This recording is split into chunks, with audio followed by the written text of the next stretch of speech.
aqui está o detalhe que você tem que pegar.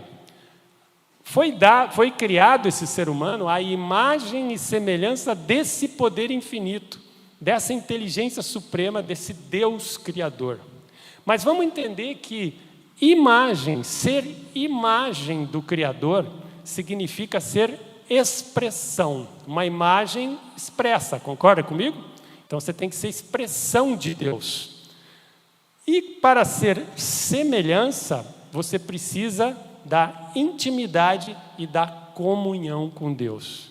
Então, se você está afastado da palavra, afastado de Deus, afastado de oração, afastado de jejum, você não está conectado de alguma forma com Deus, você não está em intimidade e comunhão, ok? Então você não está em semelhança com Deus. Se você não for semelhança de Deus, você vai conseguir expressar Deus? Sim ou não? Não. Então o que a gente tem que fazer? Focar a nossa vida em ser intimidade e comunhão. Por quê? Porque a expressão vai sair naturalmente. E quando você entende o que Jesus Cristo fez por você, você se apaixona por Ele, não é verdade? E se você não se apaixonou ainda, talvez seja esse o ponto que está faltando dentro da tua conversão. Você ter o nível de intimidade e comunhão a esse nível. Que aonde você for, você expresse Deus de tão íntimo que você é e de tanta comunhão que você tem com Ele. Mas também, atrás dessa imagem e semelhança, existia também uma coisa que Deus tinha deixado claro.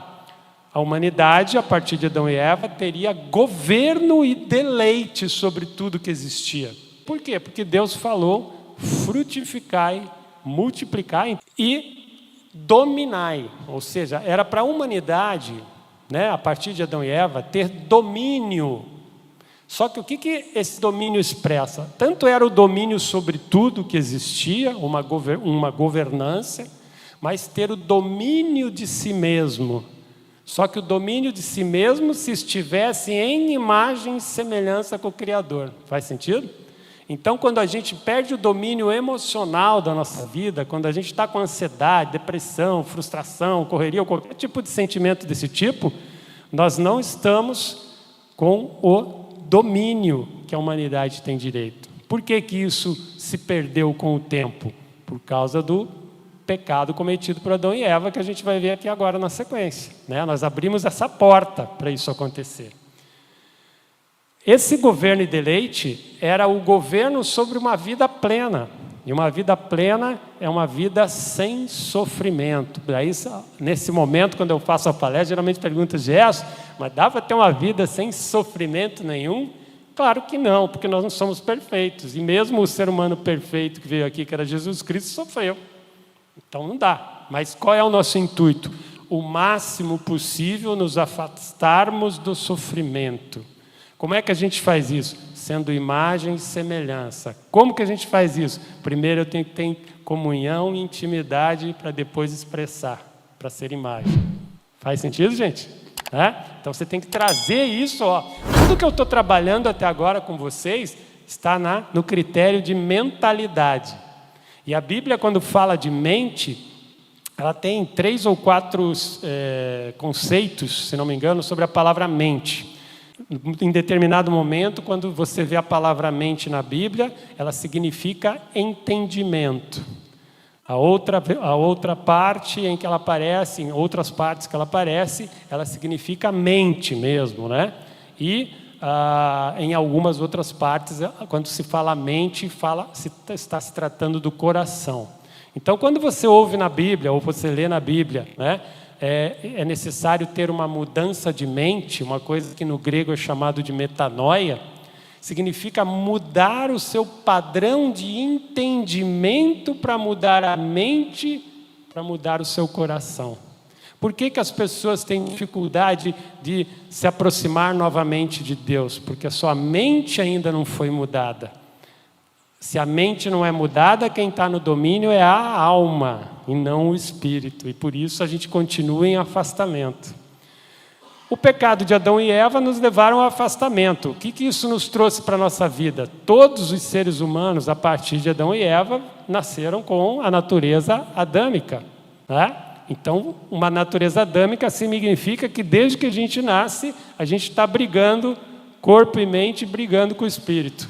Qual é o nosso alvo ao longo da vida? Se reconectar com o espírito.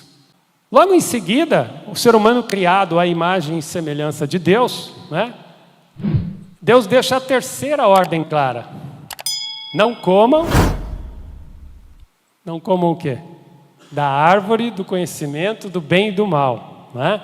Por que que Deus não queria que nós tivéssemos acesso a essa árvore? Porque ela significaria a morte, significaria a perda da imagem e da semelhança de Deus. Então, quando Adão e Eva desrespeitam, ou seja, desobedecem a ordem, são incrédulos em relação à ordem de Deus, não têm respeito pela ordem de Deus, essas foram as atitudes de Adão e Eva, tá? A morte é o preço a pagar, né? Morte do quê? Da vida. E o que é a morte da vida? A morte em vida. A morte em vida é o sofrimento, quando você morre antes da hora, né? Não preciso falar muito, daqui a pouco vocês vão ver os números da ansiedade e da depressão no mundo para você entender o que eu estou falando. Então, se a ansiedade e depressão dominam de tal forma a humanidade hoje, significa que essa morte, que é mental, né, é na mente, é no corpo, ela está dominando ainda, infelizmente, a raça humana. Nosso papel, temos que voltar a ser imagem e semelhança para podermos salvar outras pessoas. Por isso que a ordem, como propósito para as nossas vidas, é clara: indo, pregai.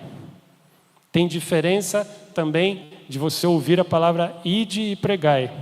Porque o ide você tem que, parece que é uma atitude, você tem que levantar, sair, falar de Deus, pensar que você tem que fazer isso, pensar que você tem que falar com o irmão, pensar que você tem que levar a palavra adiante. Não é verdade, né? Ide, você tem que fazer. O indo, você já está em movimento. É você, da hora que você acorda, da hora que você dormir, expressando Deus. Você não se preocupa com o ter que fazer isso. Isso é uma diferença muito gritante. Indo, pregai. Onde você estiver, a hora que for, no trabalho, no mercado, na loja, com quem você estiver, falar algo sobre Deus. Quando a gente fala isso, muitos irmãos acabam pensando o seguinte: nossa, mas eu tenho que abordar alguém, parar para falar de... Não é isso que tem que ser feito. Você tem que sentir, porque Deus vai colocar a pessoa certa na sua frente, porque aquele é o momento de você falar algo sobre Deus. E se Deus quer realmente que você fale com aquela pessoa, Ele vai abrir a porta dessa comunicação. Por quê? Agora, se você estiver expressando Deus o tempo inteiro, as pessoas vão querer chegar perto de você. Entende a diferença? Você não vai se preocupar mais com isso. Por isso você tem que mergulhar na intimidade e comunhão.